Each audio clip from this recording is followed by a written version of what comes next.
Hi there, this is Fred Cohen, Angel to Exit. I'm going to talk about access to capital. As you can see, we have a 5-step process to help you get access to capital to help your business take off. Starts with Go to Angel, then we get to the access to capital process, then advisory support, internal diligence, and capital investment. And at the end of the presentation, I'm going to give you 3 tips. So Go to Angel. Go to Angel is our process for presenting to angel investors and advisors. Step 1, you apply to present. If you're accepted, you pay the fees, $200, give or take, and the fees just cover our costs. Nobody's making any money off of it. Next, we record your presentation. This recording is done for 2 purposes. One of them is to practice your getting online and using the forum. Without that practice, we end up delaying things and having problems during the presentation day. Of course, that's inconvenient to you. It makes you look bad, and it's no good for the angels or advisors or anybody else. The second reason is your recording is then made available both to the people on the call and eventually to other potential investors so they can see what you're like at an early stage and understand whether they're interested in participating or not. Then we have the live online remote session. Here, we play a presentation that talks about the forum, then we play the presentations of each of the presenting companies. After each company is played, we immediately do questions and answers with angels and advisors. The angels and advisors during this process and before have filled out forms evaluating you on the metrics, and I'll get to that in a second. After all the companies present and get their Q&A, then they get to ask questions to the angels and advisors. So you get to ask us questions in the same way as we ask them to you. At the end of the session, when the session closes out, probably within an hour or so, we'll send out the metrics and recommendations. The metrics and the recommendations evaluate approximately 24 criteria that angel investors use to make decisions about investments. Depending on the stage of your company, you would expect to do better or worse. And these are relative to the individual advisor and their thoughts, and also, of course, relative to other companies that they've seen recently and how they make their decisions. So you'll get different opinions, and that's a good thing. The recommendations will tell you which path they think is best for you to go, whether you should be immediately introduced to angel investors because you're ready to invest right now, or whether you need to go through some other process. Maybe you need some advisory boards, maybe you need some internal diligence, maybe you need to learn better how to answer questions, maybe your presentation needs help, maybe not. And then, of course, we have follow-ups, and the follow-ups bring you into and through the rest of the process. Step 2 is the access to capital process. In this process, we have proprietary step-by-step videos that help walk you through filling out information about your company, not just filling it out, but understanding what answers might be appropriate for different situations. We use proprietary tools and proprietary content only available through this process. You get live online remote one-on-one mentoring. So you get over the internet to talk to your mentor several times a month, and also, of course, invitation to exclusive events. Those mentors will help you walk through the process, make sure you're tracking properly, help you do the necessary developments or put in the necessary content to be ready for access to capital. What this does is it builds answers to investor questions, because investors are going to ask you questions. It's great to have the answers thought through in advance. They help you prepare for the investor's process, because the investors have processes they go through to make sure that they're making good decisions. So getting into their process and supporting their process is necessary for your success. And of course, it creates the things you're going to need, because they're going to ask you for things. And if you don't have them, it's going to cause delays and make them believe you're not really serious or ready.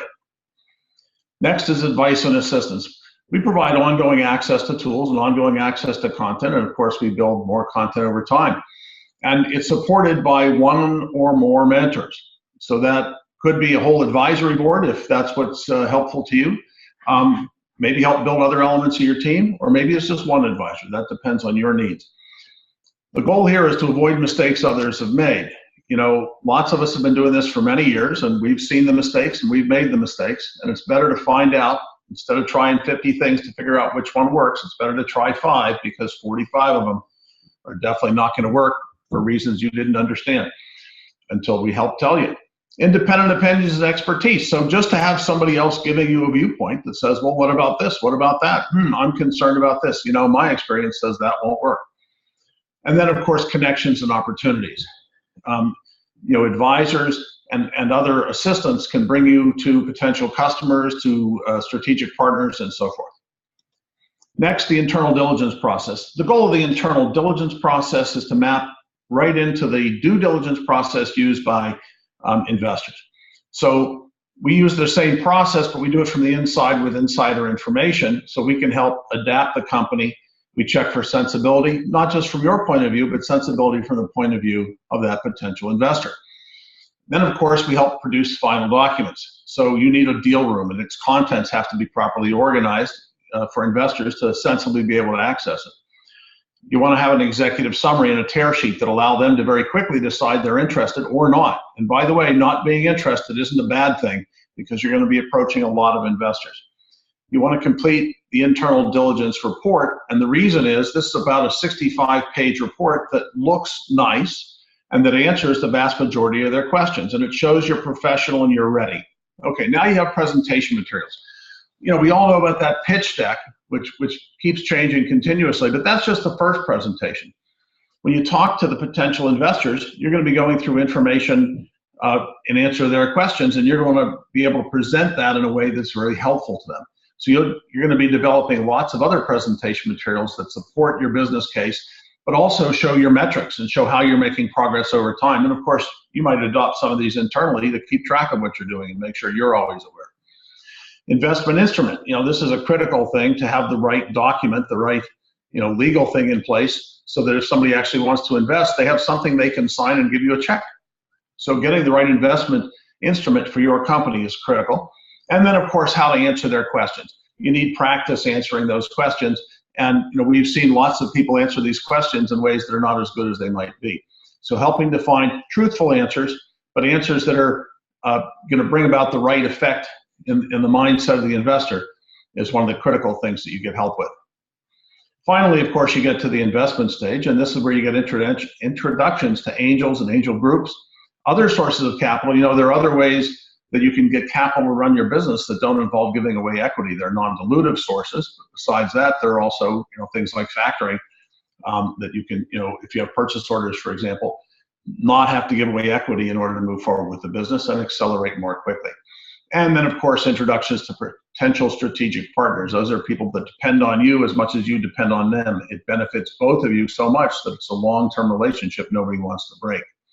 And then, of course, opportunities to network. We have live, online, remote access to various networking events, special networking events that we hold that are exclusive, and then events that some of our partners and friends in the space hold. And then, of course, opportunities with other startups. You know, you'd be surprised how often startups help other startups succeed because, gee, I have capabilities that you don't have because you don't have a fortune to spend on them, and you can use my capabilities and pay me a little bit of money to do that. And then I can use your capabilities and pay you a little bit of money to do that. And gee, we both have bigger, faster growing, better businesses as a result. 3 tips I promised. First tip, look at it from their point of view. A high quality investor sees you as, well, one of many opportunities. I see 30 to 50 companies a month easily. A waste or a use of their time. If it's a waste of their time, when you waste their time, you're going to make them unhappy, and they will not want to invest in you, and they will tell your friends and their friends, don't invest in them. If it's a good use of their time, it goes the other way. They'll want to talk to you, they'll want to learn more, and they'll tell their friends, hey, this is a good bunch of folks. You're trying to build a long-term relationship. You know, this isn't the case of giving you $25,000 and getting $30,000 back in a week. It's more often a case of $25,000 gets me $500,000 or $1 million 5 years out. The problem, of course, is that's a rarity. So that means that we're making a number of investments for statistical benefit. So it's a way to make money. So don't ever forget that the investor is there to make money. Yes, we want to do well by doing good, but we won't invest in a bad investment just because we think it might be good for the world. You know, that's called charity. This is investment. So you're building a relationship, and that's the tip. You're not just a transaction. It's a relationship that's going to last for years. You're going to ask them for help and assistance, and they're going to give it to you. You're going to ask them for introductions, and they're going to bring it to you. They're going to see people in their lives that can help you and introduce you to them. The third tip, Oh, sorry, the second tip. It's a sales process. It's like any other sales process. It's a numbers game. You need lots of people coming in the sieve, lots of investors coming in the sieve if you're going to close sales. But it's not quite like every other one. It's a little bit different. It's personal. So you want to get good leads. And if you don't get good leads, you're going to waste a lot of time. What you don't want is that we call them looky-loos. People that will look at you and ask you questions and get all interested and then never put in a penny. What you want is leads to people that actually invest, people that invest once or more per year, that regularly invest, that have a plan of investment. And you want to qualify your leads quickly, differentiate the ones that are potentially investors from the ones that are not. And of course, getting people to say no is as important as getting them to say yes, because out of about 100 investors you might talk to and introduce yourself to and pitch to, maybe 2 will invest, could be 3. 8 to 10 will probably express interest and want follow-ons. So what, the goal is every time one of those follow-ons definitively becomes a no, that's a good thing, because 1 or 2 or 3 of those are going to invest. So you've not, once you get rid of the ones that aren't going to invest, the ones that are left are the ones that are going to invest, and it's not going to be wasting your time. Okay, finally, of course, you want to make sure it's a good fit. You don't want to work with somebody over a period of years if you don't get along with each other, if it don't work right, and so forth. If it's just about money, you're in trouble. And usually if it's all money, oh, I got to have the money or I'm going to go out of business, you're probably going to go out of business because it's probably too late. Okay, tip 3. They have lots of choices. Here's how it works. They're going to invest, a professional investor, an angel investor that does this regularly, they're going to invest so much money in any given year in so many companies. They're going to have a list, and you want to get on the list. And the way you get on the list is by being sufficiently interesting to them. So getting on the list, that's that initial pitch. But now getting on the list isn't enough. You need to stay on the list, and more importantly, because they're not going to invest in all of them, you need to get higher on the list, because they rank them and they compare them, and those rankings change as they find out more information. So to get higher on the list, you want to bake out the risk. And what do I mean by that? Companies start out with essentially extreme risk. The chances of you succeeding, and becoming a billion-dollar company when you start up from nothing is very close to 0. So you're all risk, and the reward's highly questionable. It's all risk.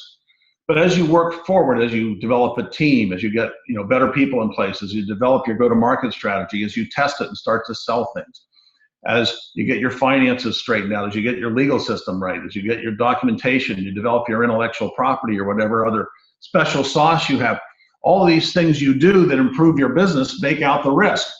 And the more you bake out the risk, the higher you are on their list. But guess what?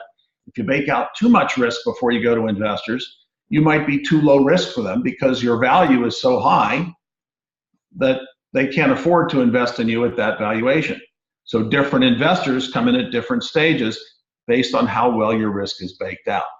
So you want to bake out the risk to get higher on their list for each investor over time. And of course, you only want to go to the investors for the money when the time is right for them. But you do want the future investors to be aware of you. So with that, I'm going to say thank you. And hopefully you'll be interested in participating in the process further. It's great to hear from you. I would love to hear how your business succeeds.